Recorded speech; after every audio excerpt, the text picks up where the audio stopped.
I never asked you about Benji, but were you ever, I don't know, were you threatened by Benji when he joined? And I know, he kind of really has taken your position there, not as well. What happened was at some point Gary said, hey, this new guy Benji is going to sit in on the news. And we had such a well-oiled operation.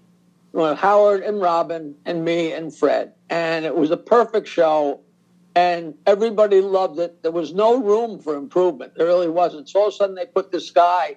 I had no space at all. And all of a sudden I got this little chubby kid sitting next to me. And he's writing too. Meanwhile, I'm writing jokes. But I'm reading what I'm writing and what Fred's writing, deciding what to put up for Howard. So now I have to decide between me and Fred and what Benji's writing, which slows the process, so I had to, it just made it crazier. But I don't fault Benji because I scraped and clawed to get where I got. So I don't know whether he scraped and clawed to get there, but it was an annoyance, but it wasn't his fault at all. And that had nothing to do. I think that was Howard's agent's way of saying, look at this, we got somebody who can step right in and replace you. Nobody ever said that, but I knew better because, writing jokes was part of my thing, but leading the ball breaking and getting my balls broke myself and instigating and my good laugh, I added a lot more to the show than just my notes, which were a major thing. And there was no animosity between me and Benji. It had nothing to do with anything, so right away. And people are looking for stuff, like, oh, it's great you and Artie finally are talking again. I'm like, what are you talking about? I left in March, and Artie didn't come on the show till like October. There was no crossover whatsoever, and I was friends with a lot of the guys that they put in my seat to replace me. There was no. It was. I asked for more money from my boss, and they said no. So I went home with my football. That's not enough for people, but that's in essence what happened.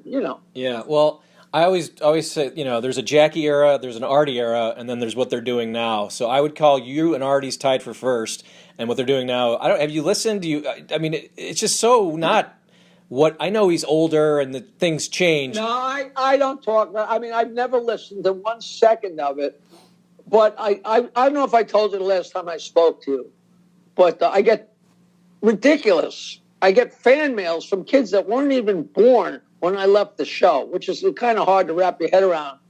But at one point, I got a fan email. I probably told you this already because it's still my favorite.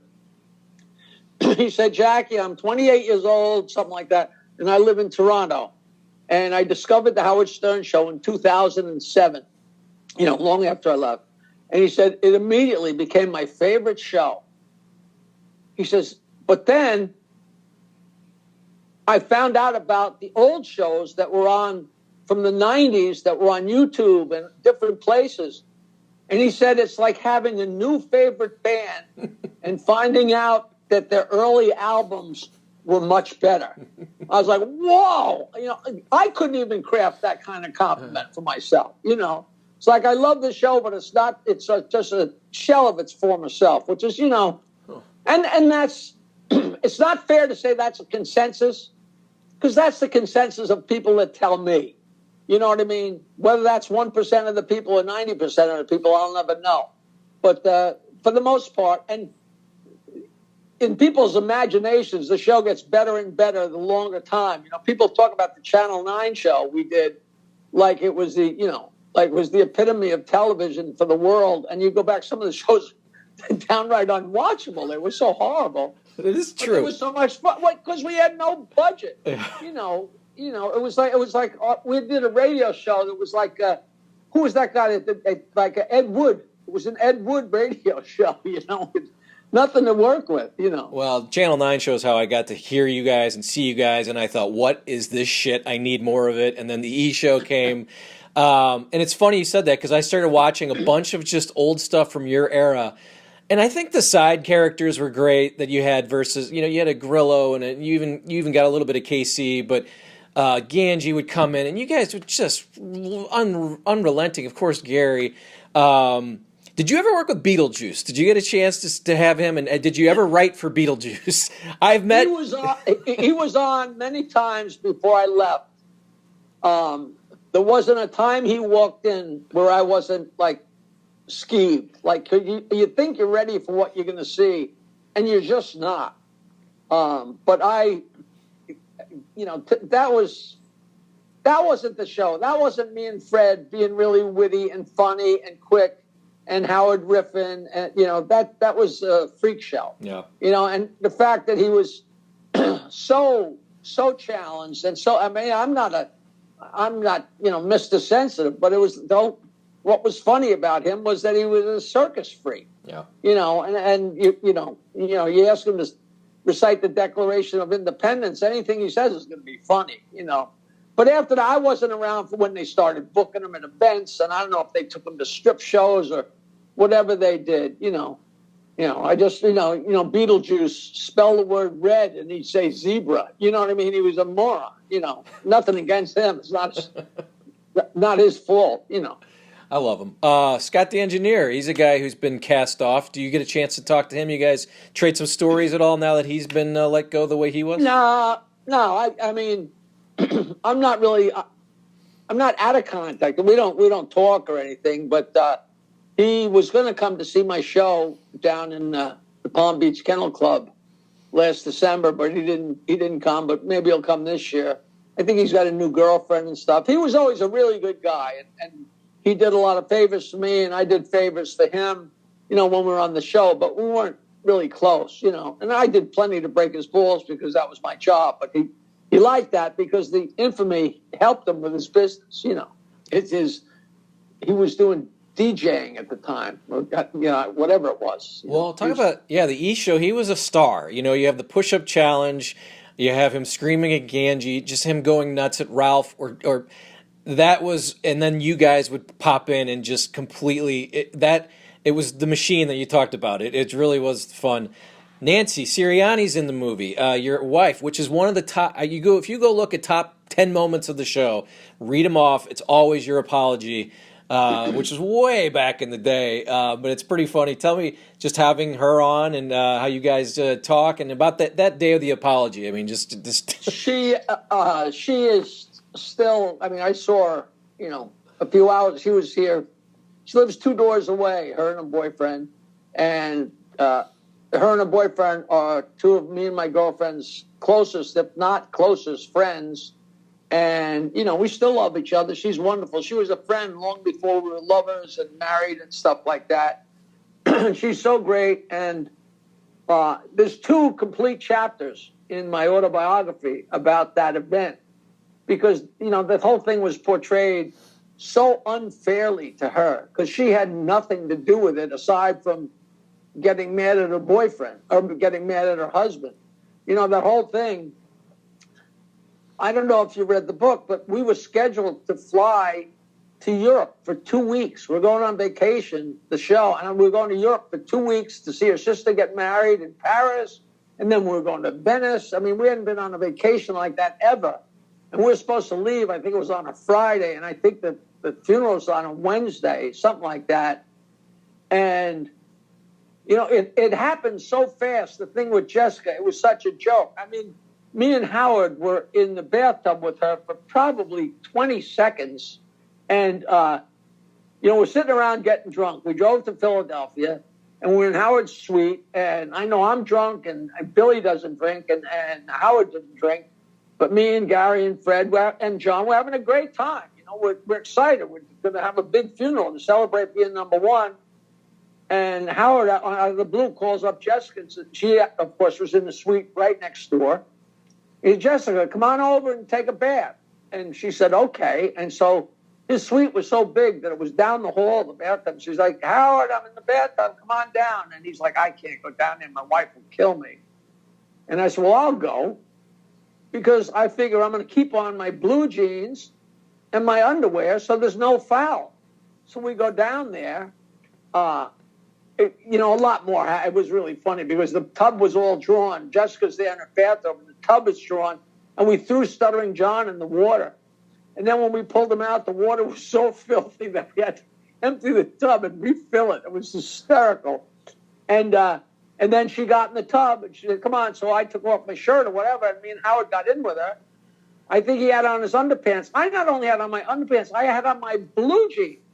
We got in the tub, and I'm not thinking anything of it. Well, when the mics opened up the next morning at 6 o'clock, I don't know if I ever went back and listened to it, but Howard made it sound like it was a full-scale orgy, like unbelievable, and of course my wife was not listening, but her friends were listening. So by the time it got Howard's version of the story related to Nancy by way of her friends, I don't know what the hell she thought, but I just know I got off the air and she was on the phone, and I never heard anybody so mad at me. She was out of her mind, just out of her mind, and I didn't know what to do. And I got home, and I thought she was going to kill me. And it was really funny because she got in the car and took off, and I went to open my suitcase, and Stuttering John had put Jessica's wet pink negligee in my suitcase, which is a great, great stunt. But if I had opened that with her standing there, I'd be dead.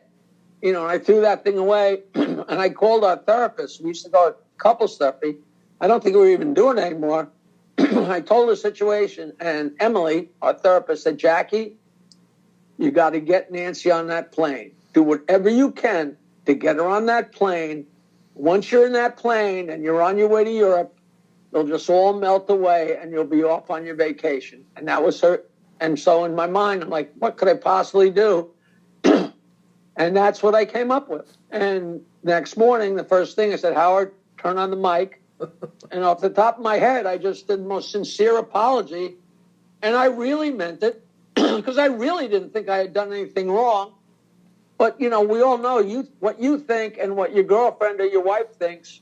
Everybody has a different interpretation. So I couldn't have been more sincere. But, of course, they played it like Nancy put a gun to my head and said, you better apologize on the radio. So that was all malarkey. But meanwhile, we wound up getting on the plane and had the greatest vacation in the world. So, of course, you would never know that from the show, but it had a really happy ending, and it was a really incredible. The funeral for DeBella it's so funny. Coincidentally, I think last Friday was John DeBella's last day on the air. I think he officially retired last Friday, which is how funny is that, But still doing it. That's what happened. That's what happened. You mentioned Stuttering John. He's in the film. You keep in touch with him. It seems like he's kind of gone off the deep end a little bit, maybe. I was in touch with him, but I'm not really anymore. He can get pretty weird. I don't talk about it, but we were very good friends for a long time. He wanted to. His girlfriend wanted to move to Long Island. He said, "I'm only moving to Long Island if we can move to Bayville." So they came to Bayville, and they lived here for a couple of years.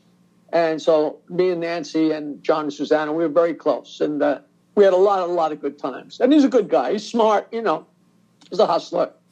He's okay. But, I don't quite agree with everything he does, but not many people agree with the things I do, so who am I to talk? Well, that's a good point. I love when you tell me a Robin story. So any Robin stories that come to mind? You two were so tight and so close and had so much fun as we wrap. The funniest thing of late, she actually took me to lunch however many years ago, but she was trying to get me to join that forum thing or whatever thing that she's in. I was like, Robin, I love you, and I'll buy lunch, but I'm not joining any wacka doodle, those groups, whatever. You find your soul, and please, talk to people and be nice to people. That's all you got to do. But I do Cameo.com, right? And I've done, 500, 700 of them. And people yell at me. They say, you don't charge enough money, because some people charge like $500. I don't know if you know what it is, but it's a thing where people pay money for you to do a little iPhone video for them. Like if your friend said, hey, it's Brad's birthday. Hey, Brad, happy birthday. And I'll tell a few dirty jokes and fool around. Maybe they'll give some inside information. I'll break your balls. And it's like 2 or 3 minutes. And I only charge $75. And the fans of the show they eat it up. They love it, They'll say, they give me little snippets of things to say about this or somebody like this. Last week, a guy said it's my father's birthday, and me and him, used to scream. My father's turning 85, and we used to scream when you read from Robin's book. I don't know if you know about that. He said, would you do that for him? And I said, you know what? That's the weirdest. And I looked at my computer, and I still had the pages I had scanned, because I'd actually taken a few pages and scanned them so they'd be easy to read on the air. And I went a little wild with it on his Cameo. And the guy tipped me like $100. He was over the moon. But I got to tell you the truth, man. I thoroughly enjoyed doing. Oh, then we walked down the street, and my legs were so long, and my mini. Oh God, just hysterical fun. You know, it's just totally everything comes out of goofing. You know, we were in a limo going to a movie screening, and the movie screenings we used to go to were like a couple of blocks away. But Howard couldn't walk, so 4, 5, 6 of us would pile into the limo, like Howard and Robin and me and Fred and maybe Gary, whatever. We're all jammed in there. And of course, we're going a couple of blocks in midday in Midtown. So we're stuck in traffic. We're not going anywhere. And we're all like climbing the wall. And I had my bag, my canvas bag, and I looked down, and Robin had just given me a copy of a book. And I just reached in and took it out and opened it at random and started reading it in her voice, and they went bat crap. They went nuts. And, of course, then I did it on the air, you know, however many times before Howard realized I was getting too many laughs, and then we stopped doing that. But people loved it. It was really, and the more she got annoyed and the more she tried to stop it, the funnier it got. You know, just like with any of us. You know, once we get upset, you know, that's when the fun starts, you know, and you got to get upset. I always say, if this town bully starts beating you up, if you don't say ouch at some point, he's just going to keep punching. So at some point, you got to say, ouch, that really hurts. Leave me alone, you know. Yeah. But, me and Robin had some classic stuff. But if you look at the movie, you see us doing the bump on the stage with AC/DC playing, which is, that was the brother-sister thing we had going, you know. Well, there's a million laughs from your life. I want to mention there's a point where they were doing, you were gone by now, but she was getting swimming lessons, and they started doing the voice of her and Bobby the pool boy, and I just listened to it. It was from like 03, and Artie's on. It's just hilarious, and you guys were so funny, all of you together. Jackie, this is a point where we ask you to promote. We got your documentary books, Cameo, joke line. Tell me everything you want people to know here. Well, my book actually got a pump a couple of years ago, and I didn't know why. Howard put out a book, and if you buy a book on Amazon, underneath it'll say people that bought this book also bought this book. And a real lot of the people of his fans, they knew nothing about my book. He never mentioned it. All of a sudden they see my books for sale, and they got their mouse, and they already had their credit card. So with one click, they got my book too. I sold tons and tons of books. So my autobiography is called The Joke Man, Bow to Stern. And you can get a Cameo video, which people love. It's cameo.com/Jackie Martling. And the documentary Joke Man will be available starting July 18th, at least on iTunes. And we're not sure what other.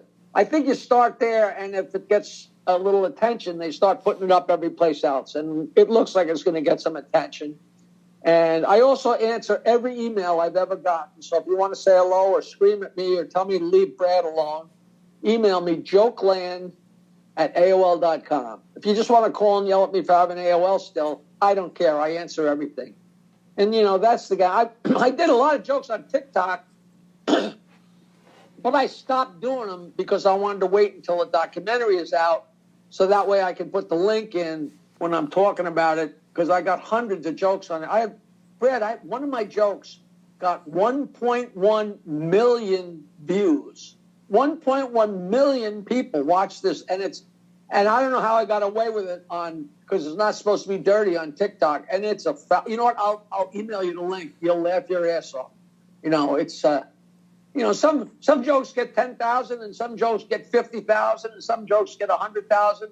It's all random, but they're all great jokes. So, you know, and that's all I do. How do you know Mark Cuban? How does that happen? That is the most unbelievable story. He owes me. he had already made a lot of money out in California, and then he moved to Dallas. And this is back timing. This is stuff I had no idea about at the time. I guess he went to Indiana State, I think it was, to college. And the Stern Show was going everywhere. And all of a sudden, we're on the air in Dallas. We became #1 right away. And everybody was calling us to make appearances. And nobody went. Robin doesn't go. Fred doesn't go. Howard doesn't go. Gary did some. But I was a guy that could actually go and do an appearance with them, but do a show and do a whole thing. So it was really worthwhile bringing me anywhere. And but at the time, whenever it happened, it must have been 94, just at the very beginning of the internet. And we were doing well, and we were adding more and more markets. So I'm at the point where I'm working all week, but all of a sudden, do you want to come work in Chicago? And they're dangling stupid money. Stupid money for me at my level of comedy. I'm like, how, they're going to fly you first class and treat you like a god and pay you well. But then that's the weekend. And then back to starting at 4 o'clock in the morning again. So, when I did a weekend, it was to make a lot of money. And the guys called me up from Dallas and said, listen, we really want to bring you out to Dallas. We love you. We think you're so funny. And we love the show. And we're starting up this company, and we really don't have money to spend, but we'll promote the hell out of you and do what we can. And I said, listen, guys, that's very flattering, but I can't go somewhere in a weekend for free, because it's hard enough to tell my wife that I'm going to Denver, for $15,000, So I said, you know what I'll do? I can send you a bunch of my stuff. What they wanted to do is, it was in the beginning, in the very beginning, the internet was text. Then they came up with the World Wide Web, so it looked like a magazine article. And then, there was more and more different kinds of type and fonts. And then they added pictures. This all happened in pretty rapid succession. All of a sudden, they're putting pictures up. And a lot of people had AOL 14.4 kilobytes or whatever it is. It took forever to load a site. It took days to load a site that had any pictures on it. And Mark Cuban and his guys, I don't know if they were the first, but they came up with putting audio on the World Wide Web. And Mark wanted to be able to play the audio of college basketball games on his website. And it was called audionet.com. And, I forgot to turn up. Hold on. No worries. So let me finish. So Mark wants to put college basketball games, the audio of them, on the internet. And they wanted me to come out and help promote that. But I said, listen, why don't I send you all my stuff, and you can make an endless loop of my jokes. And they took at the time, I don't know if I had a CD out or a couple of CDs, and I had video. I had so much stuff. And they took all the audio of all my stuff from the beginning of time and made a 6-hour endless loop and played it. So if you were watching a basketball game, listening to a basketball game on audionet.com, and it went to commercial or halftime, I don't even know what it looked like. I think there was like a red button, and all of a sudden you heard Jackie jokes until you turned it off. And it made the thing really popular with the college kids, and it went to the moon. And then, I had no idea Mark Cuban's name wasn't in it, and I wouldn't recognize it anyway. And then, like, a couple years later, I see broadcast.com sells for $4 billion. And they say broadcast.com, formerly audionet.com. I'm like, holy Christmas, And Mark, and he acknowledged it. He said, well, he exaggerates. He said there'd be no jokes on the internet if it wasn't for Jackie Martling. But he sat in on the Howard Stern show after I left. And he said, yeah, Howard, I got to tell you, I really owe it to Jackie here. He really helped me get going. And Howard said, that's not Jackie, that's Fred. And then Mark said, well, when Fred was Jackie, he really helped me. He's a really good guy. And he emailed me right away and said, congratulations on the movie. So I have friends in high places that can't really do anything for me, but it's kind of fun to be friends with Willie Nelson and Les Paul and Mark Cuban and, even Penn Jillette, people like that, And the whole world has smoked my homegrown pot. That's another crazy thing, but we didn't put that in the documentary. If I gave you the list of people who've smoked Jackie pot, your head would explode, you know. So I'm a goofy guy that doesn't really make much money anymore, but I couldn't be more eclectic, you know what I'm saying? Yeah. You know, if it wasn't for jokes, I probably wouldn't eat, you know? Well, I just love that you just said you'll answer any question. I appreciate it because you come here all the time and we have fun, and we only have 40 minutes on our Zoom here, so I'm going to have to say goodbye. But you come back all the time. We enjoy this. I look forward to the documentary. You're going to buy the shirt here. You can buy these in the description. Jackie, always fun. I can't wait to see this documentary. Anything else you want to say to the folks? No, email me the link to your shirt thing, and I would love to come back on once the thing is actually up. Absolutely. So that we could say, go there now, you know, we can do 2 minutes, we can do, whatever you want to do. I'm here. I'm available. I will find you. Yes, I'm available too, as we both are here in the middle of the day just talking about good old times and jokes, so I appreciate it. We'll get Jackie back on here soon. Thank you for watching. Thank you for ordering shirts, and we'll see you next time.